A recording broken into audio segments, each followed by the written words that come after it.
All right, so we got this last thing we gotta go to. Leave the World Behind. So we both watched it separately. We didn't watch it together. Yeah.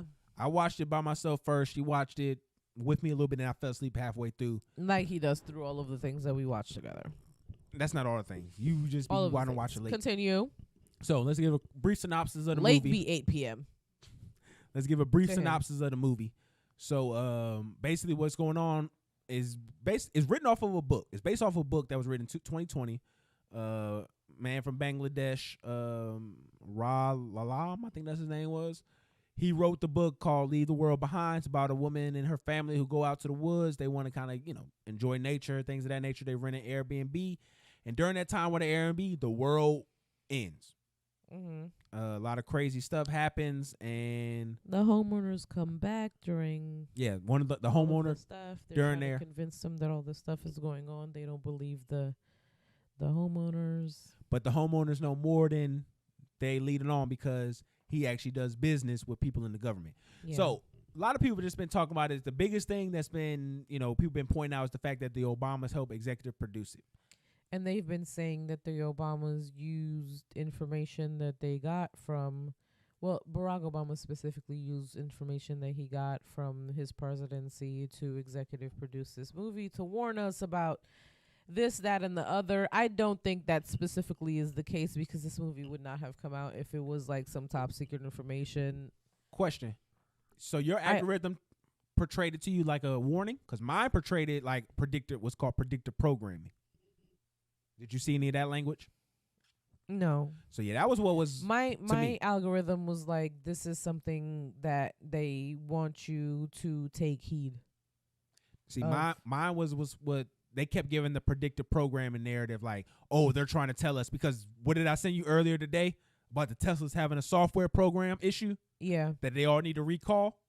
It wasn't a recall; it was a reprogram. So none of the cars actually had to go back to anywhere. Yeah, none of the but. If we being honest, that's what would have been the issue in the movie. I know Elon Musk was pissed when he seen this movie. When somebody sent him that scene of Teslas ramming into each other, being used for a terrorist attack, from this, I know he was pissed off from this shit. Yeah, I think it was just whatever electric car was the most popular, whatever is automated. But if you say me, but we got to go contextual. We got to be more contextual. If we talking about Obama's in here and we know this nigga is more supportive of the right wing, I'm going to take a shot at you. I could have picked I could have had they could have multiple electric cars this happened to have automated driving systems in them. They didn't do that. They made sure you saw devil's Tesla. Advocate though, what other electric car would people have, what brand would people have noticed and recognized other than Tesla? If you didn't want to shoot at the nigga, what other listen. electric cars? It's a movie, baby. You don't have to have a brain. You can make up a brain. So for you to actually use Teslas to do this, you're taking a shot at me. Again, would people not have equated it to the only electric car company that is actually? That's not though. These other Honda, all these other people have. If it was, I know other people have electric cars. And the autopilot. Yeah, but Tesla is 100% the one that you think about so regardless of they made up a random name for it, I feel like as the audience, me specifically, I don't know if I can speak for you. I would have equated it with Tesla. Of course, I would have done the same thing. But there's a difference. So but that's all what I'm saying is this. But there's a difference when you are the owner of Tesla and the former president is executive producing a movie. I would be pissed if I was the president of Tesla 100%. Yeah, if you're the founder of Tesla and you didn't use my program to show how potentially flawed it could be to cause a terrorist attack, nigga, my stocks are going. Niggas are shorting my stocks right now. Yeah. Like you're fucking me up. So I can definitely see how this being a shot. But there was another thing. Did you hear about the QR code that was in the so there's a scene in the movie where they have this blue screen on the TV because the cable and all that stuff is out. It works for about 5-10 seconds where it goes back to the news and it shows a wide screen of the country and where all the outages are taking place. But inside that screen, there's a QR code in there. I don't know where it goes to because I wasn't able to find that information. but there was like a QR That's code, something that you should have known. and it wouldn't let me. Everything I tried to look it up, it wouldn't let me take it. Everything I looked The up, QR code doesn't lead you to a link. not that particular one. No, That's what QR codes do. If that's the case, it wasn't a fucking QR code. no, it was though. It was. I think they were just Move making on. fun of the QR code system that we're doing now, Oh, okay. and to try to say like maybe that's potentially could be a gateway Okay. into hacking our systems. Like I said, it was exposing everything. They even had Kevin Bacon in there. Kevin Bacon was out there pulling guns on niggas, not trying to give up no medicine. Like it to me, the one That's part. what I wanted to talk about. Mhm. That the thing that, regardless of all the symbolism and this and that, like the white family versus the black family, it wasn't a versus. It was just like They put the niggas in their own home in the side house. in the basement. In It their wasn't own the home. Basement. It was a in-law Sweet, yeah. suite.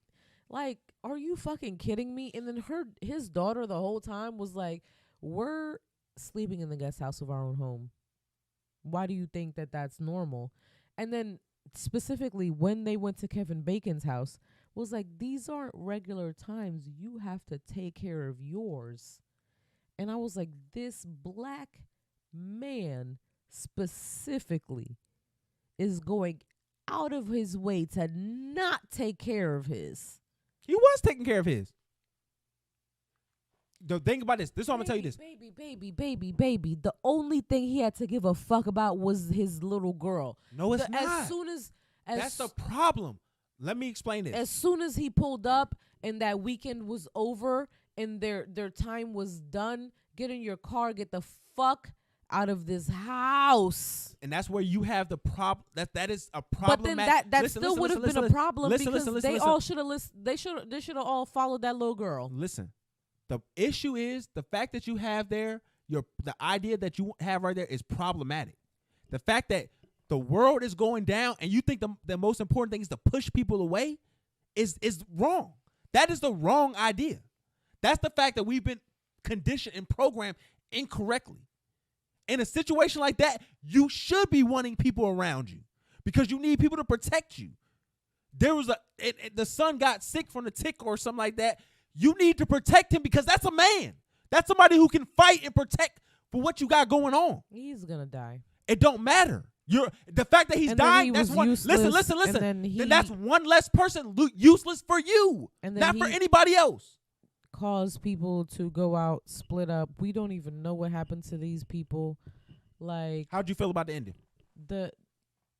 I loved it. I love the ending because that's what I wanted somebody in that situation to do. I wanted somebody to fucking. That's what you got from it? I wanted somebody to be smart and look out for their fucking self. That's what you got from that? I didn't get from that. I got it. What I got from the ending is that's where we're all at currently. Sitting there, if we have the ability to stuff our faces and be there watching old content until the world ends. Like, that was what I got from that at the end. I feel like because she spoke out over and over and over again throughout the entire movie and was like, "Hey, listen to me. Listen to me. Listen to me. Listen to me. Please listen to me." She did that the entire movie.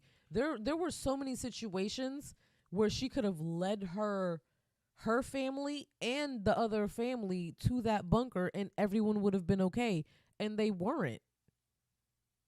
I feel like you got maybe that was part of the message from that, but there was another part of the message that you missed because she was trying to get everybody's attention from the beginning. She was very intuitive from the first weird little thing, from the boat coming up too close. She was the first person in the entire movie in general to realize, from our perspective, like, we know that something was going wrong, but in the general like landscape of the movie, she was the first person to realize that even a little something was off.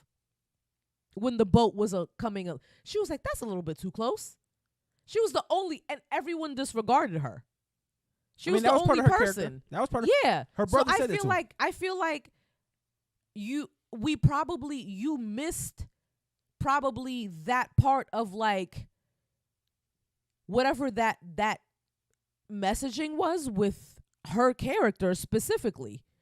And then you missed it at the end with why she decided to just say fuck everybody. I didn't take it as her because saying fuck she everybody. heard her mother. She heard her mother. I didn't feel that where she heard her. No, you didn't. No, it's not that you didn't see that and you didn't feel that. She was done eating the food. She was walking around after she was done. She heard her name before she went down to the bunker. She heard the name and she was like, fuck them, and then walked down to the bunker and then put on Friends. You missed that part. I didn't hear her name. I didn't hear her call her name. No, yeah, you missed that part. She heard her mother call her name, and she specifically chose to disregard these people that did not hear her for her entire life. I feel like you missed an integral part of like that little girl's story, and probably I don't know what they were trying to prove or what they were trying to say with. Because it don't mean or nothing. what does she represent? Like, I don't know what she represents, and like her being unheard and her being the solution. But that might also be it. Like, we might not know who we need to listen to. But I mean, at the end of the day, when we get to the part where Sandra Bullock is at the end, I really feel like they're you by missed, because you missed all of that, though. I feel like you missed the point for real. The point had nothing to do with the little girl. The point was the fact that it's disillusion amongst the country and that anybody is subjective to it. All of that, but I feel like it ties in. Everything ties in together, and you miss little. Thank y'all for listening to Talk FNF TV. Like, comment, and subscribe. We out of here.